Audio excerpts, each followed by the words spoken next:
हमारा माइंड भी थोड़ा मतलब वो समय निगेटिव की ओर चला जाता है कि जो नहीं हो रहा है अब हमसे नहीं हो पाएगा। तो इनसे हम यही मेरा क्वेश्चन है जो सर का मार्गदर्शन करेंगे, सुदर्शन शर्मा सर जी। सर ने जो प्रश्न किया है ये मुझे लगता है कि जितने भी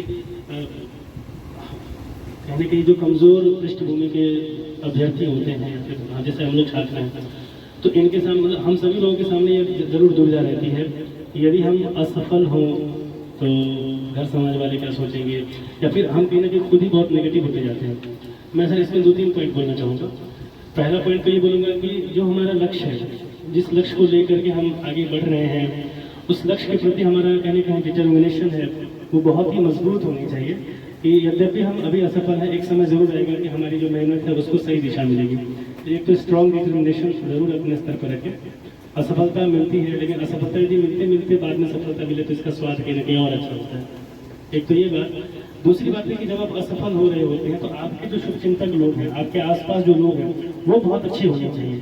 आपके दोस्त बहुत अच्छे हों, फिर जो कहीं ना कहीं जो आपके आसपास के लोग हैं वो कहीं ना कहीं हमेशा आपको सपोर्ट करते हैं, क्योंकि उस समय में जो जिनको हम नहीं जानते हैं वो तो जरूर कहीं ना कहीं आलोचना कर देते हैं। जब अपने आलोचना करें तब थोड़ी सी बुरा मतलब तो कहीं ना कहीं अच्छा नहीं लगता है, बुरा लगने लगता है। तो उस समय में अच्छे दोस्तों का रहना बहुत जरूरी है।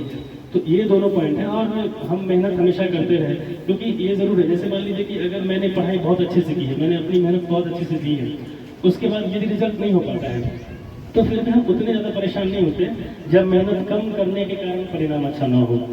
तो इन सभी बातों को मेरे हिसाब से ध्यान रखना चाहिए, और मैं ये करता भी हूँ। तो मैं तो यही बोलूँगा, बाकी राजू सर अपना अनुभव बताएंगे। मुझे लगता है अगर वो सफल होते हैं, और सफलता तो मिलेगी क्योंकि इतना कंपटीशन है, बहुत ही ज़्यादा कंपटीशन है। एक सीट पे जब ग्रुप डी का भी मैं एग्जाम दे रहा था उस समय एक सीट पे शायद 600 या 700 बच्चे थे। तो सफलता तो मिलती है बहुत सारे बच्चों को, लेकिन मुझे लगता है अगर आप असफल हो रहे हैं तो असफलता का कारण को पहचानिए, क्योंकि अगर उस कारण को आप नहीं पहचानेंगे तो बार बार असफल होंगे।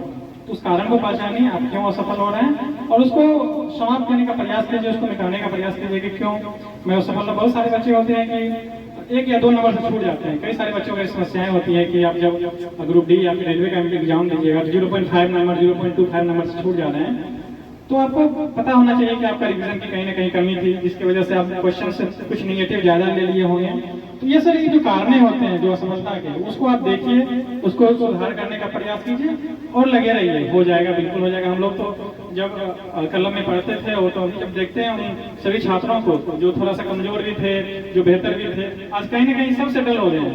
1-2 सफलता के बाद सब सेटल हो गए। कहीं कोई ट्रेन मैनेजर है, तो कोई रेलवे ड्राइवर है, तो कोई पेशकार साहब है, तो हैं।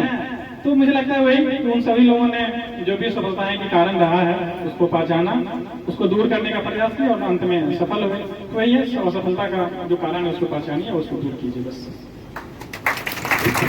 जी बहुत बहुत धन्यवाद सर। नीतीश कुशवाहा जी जो पेशकार साहब है, इनका भी काफी संघर्ष रहा है। इन्होंने ग्रुप डी की नौकरी ज्वाइन करी, फिर पेशकार में हो गया, फिर इधर आ गए। और दरमियान क्या होता है, कई जगह पे 0.1 से भी छूटा इनका। सचिवालय सहायक में बहुत कम अंतर से 0.1 के समथिंग से छूट गया था। ये पटना सचिवालय में एएसओ होते, बेतुरिया जी के साथ या फिर खुशबू के साथ, ये भी एएसओ होते। और कई जगह पर विद्युत विभाग में छूट गया, फिर दरोगा में मतलब छूट गया, दौड़ पैर खराब कर लिया, पैर का ऑपरेशन करवाना पड़ा। तो बहुत स्ट्रगल करके यहाँ तक पहुंचे हैं। और एक चीज निश्चित रूप से है कि जो बच्चा स्ट्रगल करता है लाइफ में फेलियर कभी नहीं होता। इतना बात आप जान लो। इसलिए लाइफ में संघर्ष करना सीखो। जिसके लाइफ में संघर्ष नहीं है उसकी लाइफ कोई लाइफ नहीं है। हर व्यक्ति संघर्ष करता है तो निश्चित रूप से वो सफलता के एक्सट्रीम पॉइंट पे होते हैं, एक्सट्रीम पॉइंट पे होते हैं। इसीलिए आप लोग मेहनत करते रहे। आज देखिए इन लोगों के बैच के कोई भी बच्चा असफल नहीं है। जो बच्चा ईमानदारी से लगा है वो हर कोई आज अपने अपने लाइफ में सफल है। जॉब छोटी हो या बड़ी, लेकिन आत्मनिर्भर है।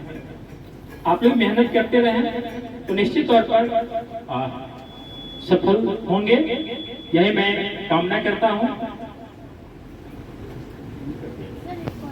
हाँ बिल्कुल।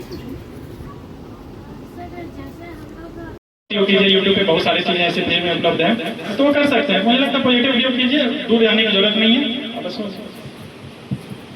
मोबाइल को लेकर के एक मैं भी हूँ जो इन्होंने कहा, सबसे पहले तो मोबाइल को अब ठीक से यूज कीजिए, सदुपयोग कीजिए उसका।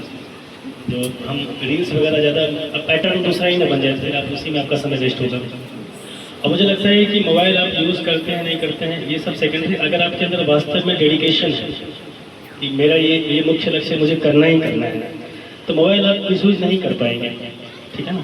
क्योंकि अब मैं राजू जी का ही उदाहरण लेता हूँ, या फिर मैं अपना ही उदाहरण लेता हूँ।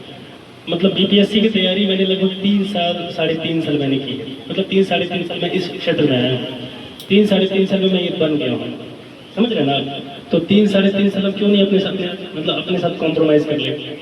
अगर मोबाइल में ठीक उपयोग करें, मोबाइल यूज़ तो करना ही पड़ेगा, आप सही तरह से उपयोग करें, इसके लिए अपने आप को कहीं ना कहीं आप बांध लीजिए कि नहीं मोबाइल को जब भी यूज़ करना है ठीक से यूज़ करना है, और एक बढ़िया डेडिकेशन रखना है, ठीक है ना, ताकि मिस यूज हो ही ना, ठीक है। जैसे राजू से मैं जुड़ा था, फ़ोन से ही जुड़ा था, अभी मैं भैया से जुड़ा हूँ, फ़ोन से ही जुड़ा हूँ।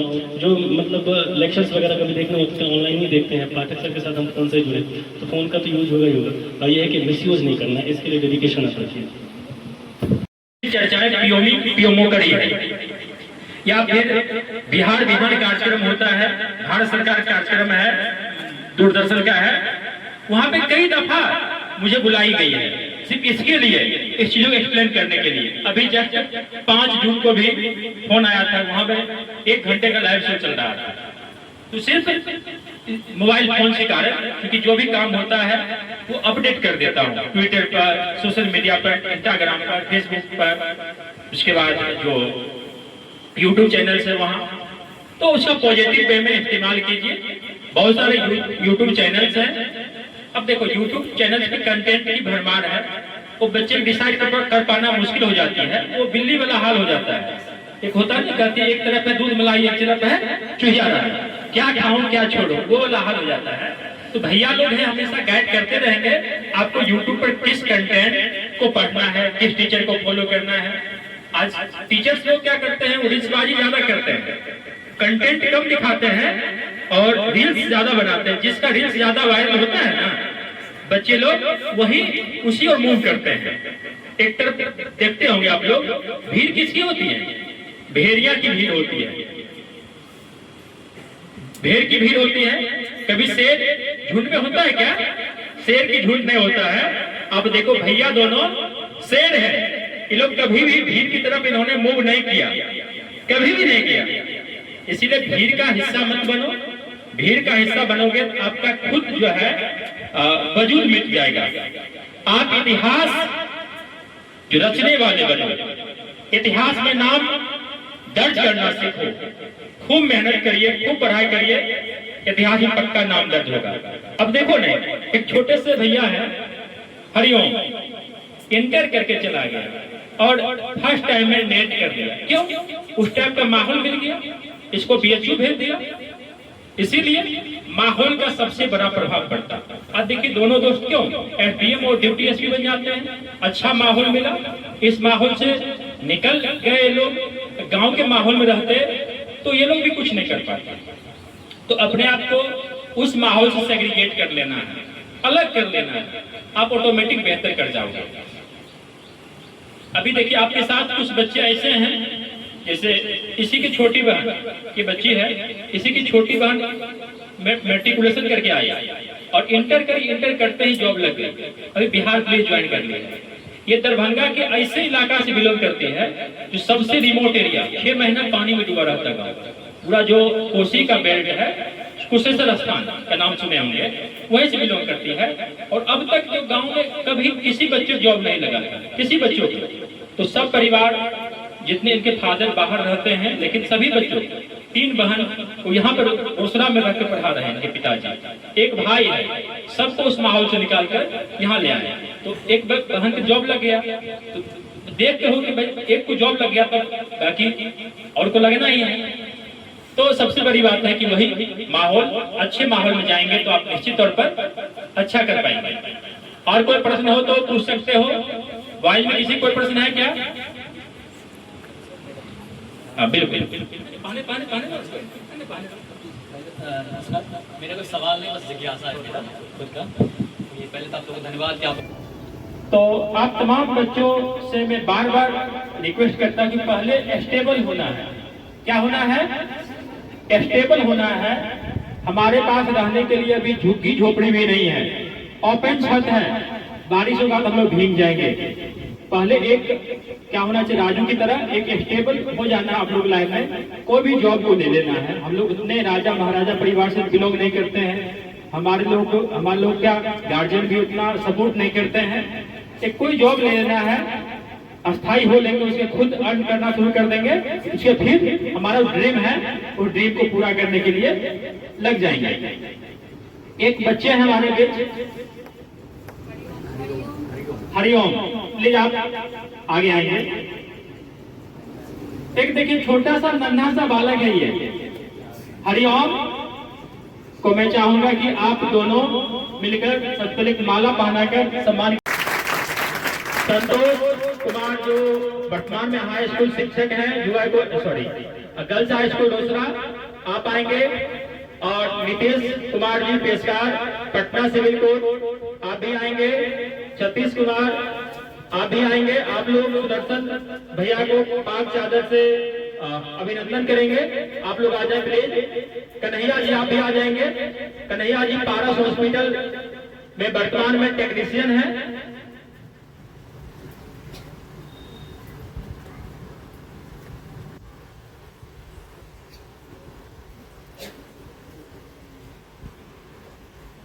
भी आ जाएंगे, सजीव रूप से करेंगे।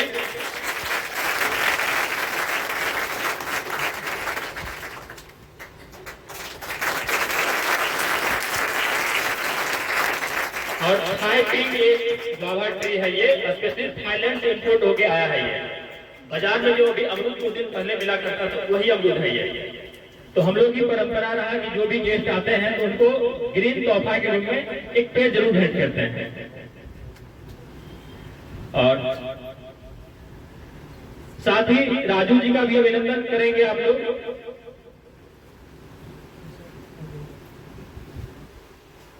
छत्तीस आप भी आ जाएंगे।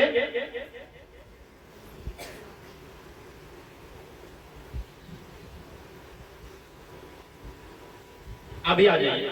आप राजू के दोस्त हैं, यानी कि हमेशा 10 से लेकर 7 पढ़े हैं, बचपन से पढ़े हैं। अभी आ जाइए प्लीज। अच्छा लगेगा राजू को भी। एक थाईपिंग बाबा टी संयुक्त रूप से आप लोग भेंट करेंगे।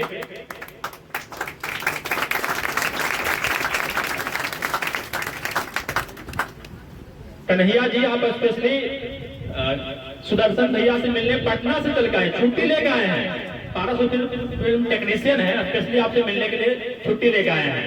नीतीश भी स्पेशली छुट्टी लेकर आए हैं।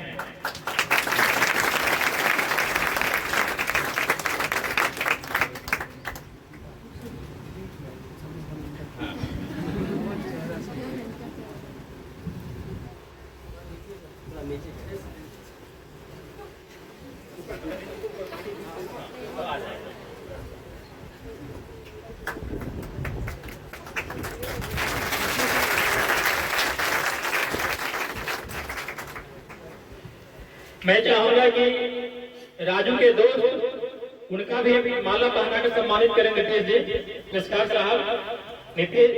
राजू जी के दोस्त हैं, उनका भी सम्मान होनी चाहिए।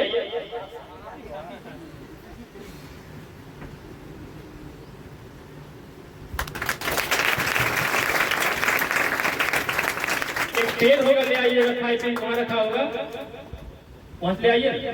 पेड़ है, एक पेन भी भेंट किया जाएगा राजू जी के दोस्त को, थाईपिंग बाबा ट्री।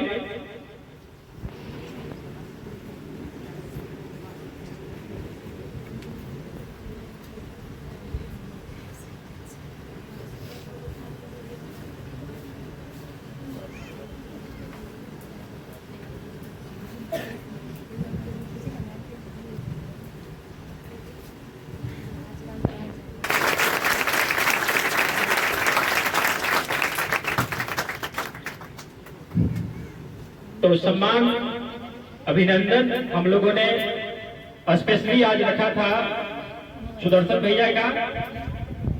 अब हम लोग सुदर्शन भैया को सुनेंगे, इन्होंने किस तरीका से स्ट्रगल किया, कैसे छोटे से गांव से बिलोंग करते हैं और बॉटम टू टॉप पहुंच जाते हैं। तो हम पूरे संघर्ष की दास्तान को सुदर्शन भैया सुनेंगे।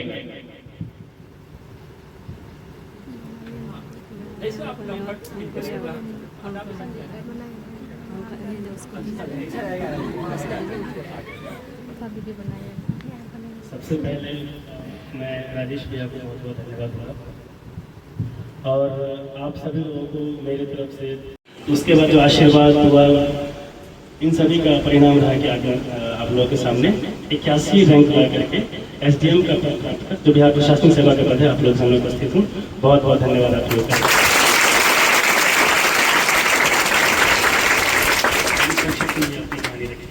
खूब अच्छे से डीप में कीजिए ताकि उधर वाला फायदा हो। मैं तो ये बोलूँगा। मेरा भी वही सजेशन रहेगा कि अगर आप ग्रेजुएशन कर रहे हैं तो अच्छे से कीजिए, क्योंकि यही सब फिर आपको पढ़ना पड़ेगा। UPSC का सिलेबस में भी यही सब रहता है। पॉलिटिकल साइंस नहीं है तो वही, या ऑप्शनल लीजिएगा तो पॉलिटिकल साइंस और IR लेना पड़ेगा। तो ये इन सारी चीज़ों को अच्छे से कीजिए। अब मैं एक चीज़ सजेस्ट करना चाहूँगा कि आपको अभी पेपर अगर पढ़ने का आदत हो जाएगा तो अच्छा रहेगा। बात के लिए आपका जो अभी से ही आसपास की चीज़ों के बारे में जानकारी रहेगी, इंटरनेशनल रिलेशन के बारे में जानकारी रहेगी तो काफ़ी फायदा देगा। आपका खुद का ओपिनियन बनेगा अगर आप एडिटोरियल पढ़ते हैं तो आप पेपर जो है ना पढ़िए, अच्छा रहेगा। जो भी अगर हिंदी मीडियम से हैं तो हिंदुस्तान या फिर दैनिक जागरण जो पढ़ना होगा, और इंग्लिश में हो तो कोई इंग्लिश का पेपर ले सकते हैं। तो पढ़िए, मैं वही सजेशन दूंगा आपको, पेपर पढ़िए और कुछ यूट्यूब को फॉलो कर लीजिए कि जो जैसे UPSC को लेकर कुछ बताते रहते होंगे, क्योंकि होता क्या है कि हम लोग लगातार पढ़ नहीं पाते हैं। कभी कभी हम मोबाइल चलाने लगते हैं, रील्स देखने लगते हैं। मुझे लगता है आपको यूट्यूब या फिर सांसद TV सब जो आता है वो सबको देखते रहिए, तो आप अपडेट रहिएगा चीज़ों से और आपका जो जर्नी रहेगा आप उसी दिशा में चलते रहिएगा। तो मेरा सजेशन यही रहेगा।